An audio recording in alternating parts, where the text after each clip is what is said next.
Hello everyone, I'm David with RacingTraX here to go over your RacingTraX tracker. So first of all, this thing mounts with a ram mount, a 1-inch ball. The arm is what you will purchase, and the mount that goes on with the hose clamp onto your roll cage is what you'll purchase. And then that stays on your vehicle, that tightens up, and it mounts the RacingTraX tracker. You'll always want to mount this just above the dash. We don't want to go above the ceiling where there's an aluminum or metal plate over the top on the roof. So have this as low as possible so you have view out of the front. And it can get a good reception because these are your antennas, so it needs a clear line of sight to the sky. So starting off, you have your push to pass button. When you press this one good solid press, you're going to get a blue P that pops up on here, and it's going to send a pass signal for 1 minute. If you're driving along and you get a red P and an orange question mark, some people say it looks like a 7, like P7, and it's toggling back and forth with its colors between red and orange, that means somebody is trying to pass you. To acknowledge that pass, you'll just press your pass button one time. It's going to turn into a green P and a check mark on your screen and on the people that's behind you initiating the pass. That's letting them know that you know that they're back there. They don't need to run into the back of you. You'll go ahead and you're looking for a place to move over so you can have a good, safe pass. When you get up on somebody, it is within 600 feet that your pass button will work. We want you to use it at the same time that you would be using your horn, like actually get up there and earn the pass. Don't just see a little baby whisper of dust and then start hitting it right away, and then they pull over and you're not even caught up to them yet. So use it when you get up on people. If you stop on course for any reason, this white triangle, that's your stop alert. That's what you're going to press, just one single press, and it's going to turn on a big red triangle right here.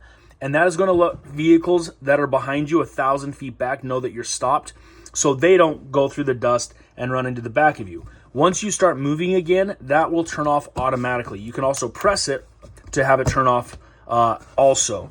This is just to let vehicles know that you're stopped. This does not let the organizers know that you've stopped and had a problem and that you need help. That's what the wrench button is for. We'll talk about that here in a second.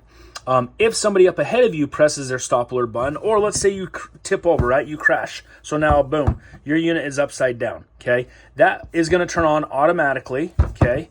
So if it's already on, you don't need to press anything. You don't need to press it again. If you do press it again and it turns it off, just press it again and turn it back on, okay?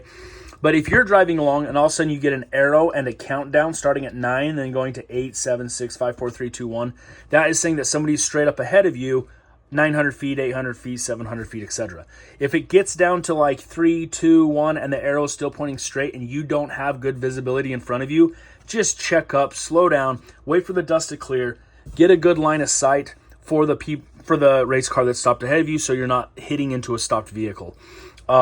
If you break down where you are DNF, you are done with the race, you know for sure you cannot self-recover and fix your own vehicle, you need to press the wrench button. That is your mechanical alert. That lets us in the RacingTraX trailer know that you are done, you are dead in the water, and that you no longer are going to be racing, and you need us to come with a tow strap or a recovery vehicle to come pick you up. So that is what the wrench button's for.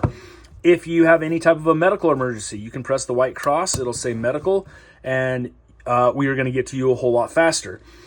If you come upon a scene where you know that it's obviously a medical issue, make sure that they've pressed their medical button, jump out, press your medical button. Please stop and give assistance to those racers because we can always credit your time back. People's lives are more important than your race, and so make sure that you press that medical button. If you press the medical button by mistake, like you've stopped and you hit it by mistake, press the wrench button, and then about 30 seconds later to a minute later, just press the wrench button again.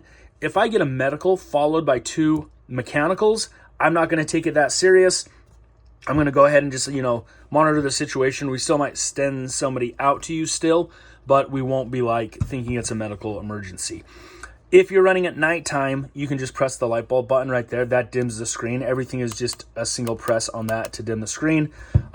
We turn this on before the race. We will collect it after each race, and you can go to RacingTraX.com.